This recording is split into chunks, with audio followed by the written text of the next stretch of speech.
Journal 21. Nobody said life would be easy. Mine was proof of that. After quitting my job and dropping out of school, I had nothing but trouble to keep me occupied. Diamond still simmered with anger over my moving out, and without guidance, I plunged headfirst into the world. While my friends tiptoed into adulthood, going to work, attending church, and learning to drive with their traditional patient parents, I was shoved into it, rough and raw. Mom refused to teach me how to drive, and it seemed like every simple request gave her a visceral reaction. Every milestone I missed became another brick in her narrative that I was slow, lazy, and crazy. They say a parent will do one of two things: prevent the abuse cycle or repeat it. So yeah, I knew what she was doing. But since I couldn't do anything about it, I swallowed it, left it alone, and stayed silent. And from there, I found other unconventional ways to learn how to drive. I fell in with acquaintances, a troubled group, but cool people. I never called everyone my friend, because snakes hid behind the kindest of smiles.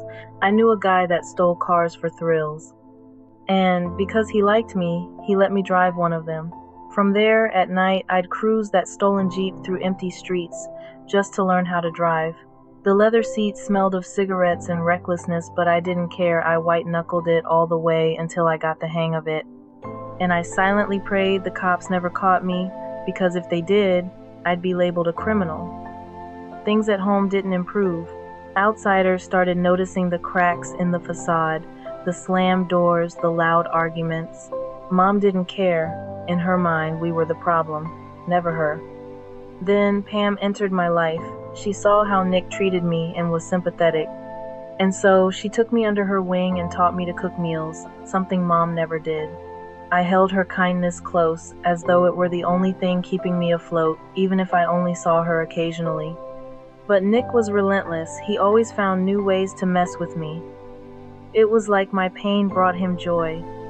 Usually smoke filled my lungs when I sat alone to myself. I hated when my mind took a trip down memory lane. I remembered when I was younger, the day he came in between me and my niece, Kelly's daughter.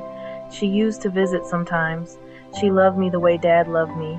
It was pure, innocent, and was a blend of unspoken trust and boundless joy, and it was all destroyed in one day. During one of her visits, we played, laughed, and even built pillow forts. We were in our own little world. That is until Nick came by. It was like Nick couldn't handle me having a moment of joy, and it wasn't long before he started his mind games.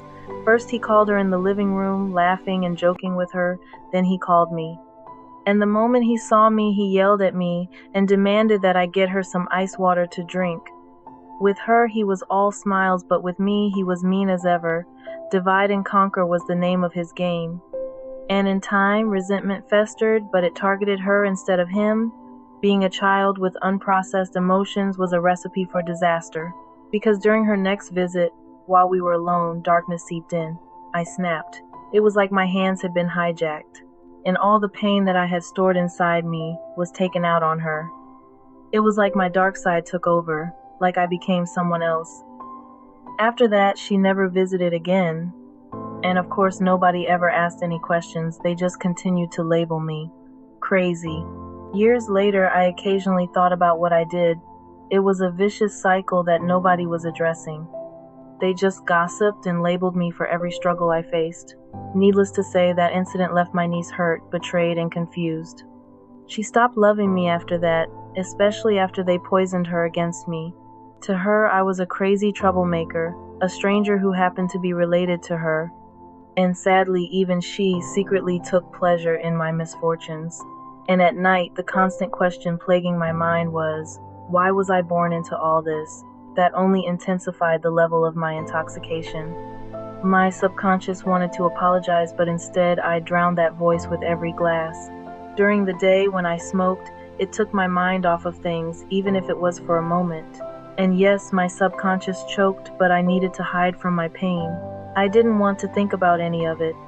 I just couldn't understand why I was born into such a dysfunctional family, and at night I couldn't sleep. Living with my mom was a nightmare in itself. I ended up barricading my door to keep Norman out, but that wasn't what kept me up at night. I had a secret, and that secret turned my dreams into nightmares. The secret was trauma. It was the monster that had attacked my mother, my sister, and had attacked me repeatedly throughout my life. I will never forget the monster with the blue eye. Mom dated him for years. He was old and unsuspecting. That monster left his print on me, and I felt dirty. When I spoke out about it and told my family, I was called a liar and crazy. Nobody believed me, or maybe they just didn't care. But surprisingly, Nick was the only one who believed me and came to my rescue. The night Nick found out he was at a grocery store, he went ballistic and knocked over a candy display, then stormed out. And later, when he arrived at Mom's house, he knocked the man out and stomped him to the ground, then called the police. Meanwhile, my mom was scolding me for telling my secret. She said I was always stirring up trouble, and I was shocked by her words.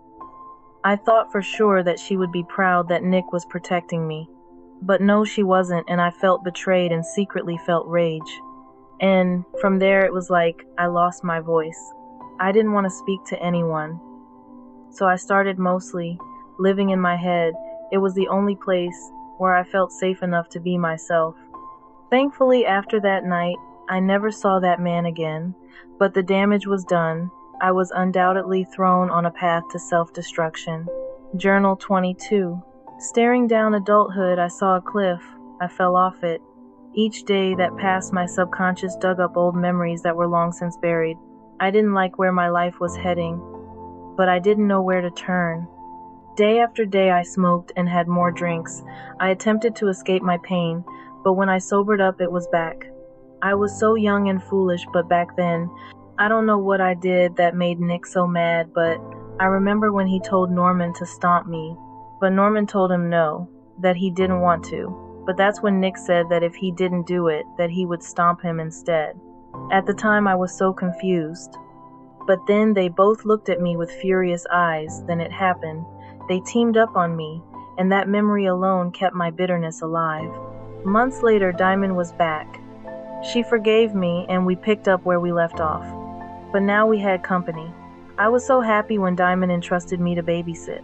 Nick thought he was using me to get a break from the kids, but I didn't care. I enjoyed it. It was the first time I was able to be Aunt Erica, and even though I was a broke teenager, I still found ways to keep them happy and occupied. But even then, my dark, unconscious mind targeted Nick's youngest daughter, baby girl. It pained me that she looked just like him. Diamond said she looked more like Dad, but all I saw was Nick. Deep down, I knew I would never hurt her. I mean, she loved me so much, but I was caught between a dividing light. In my heart, I wanted to be the best aunt, but I knew Nick would never allow it. And I resented him, but took it out on baby girl by simply ignoring her. At the time, I wasn't emotionally equipped to filter through all the negative emotions and fight back the trauma. So I suppressed it by ignoring it, and unfortunately her too. And because she was so little, she didn't understand. She thought I didn't like her, but that was not the case. I was just a mixed-up teenager on the edge of being an adult. And slowly but surely, I started hating myself and was putting myself in dangerous situations to atone for my misdeeds. But as time moved on, I started to believe there was no redemption for me, and that's when the unthinkable happened. The sky was gray and gloomy when I awoke to my worst nightmare. He was gone. Dad had passed away early that morning, Diamond told me, and every part of my body and soul screamed. The devastation I felt that day was palpable. He was a man of honor. He was supposed to be retired, enjoying his golden years, but instead decided to stay working to help my mom pay bills. Diamond said that Dad had a heart attack on his way to work, that he fought to stay alive, but that his pulse faded. When I heard the news, I couldn't hide the tears. Instantly, I was flooded with memories of him. The one person who gave me peace, stability, and love. The one who believed in me when everyone else saw the worst in me. In a blink of an eye, he was gone. It was unfair. For years, my subconscious held on to his flower of hope that life would get better, but that day it died, and I was falling apart. I never felt so incredibly alone in the world. After the funeral was over, I felt numb. I was completely lost without him. My mom asked Nick to drive me home. He really didn't want to, but did it anyway. And as we drove, tears continued to spill from my eyes. With him, I had everything, and now I had nothing.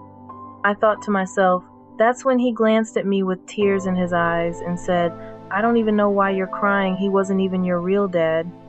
Later that night, I went back to his grave and stared at his tombstone. "You were the light of my world. How else am I going to fight back the darkness?"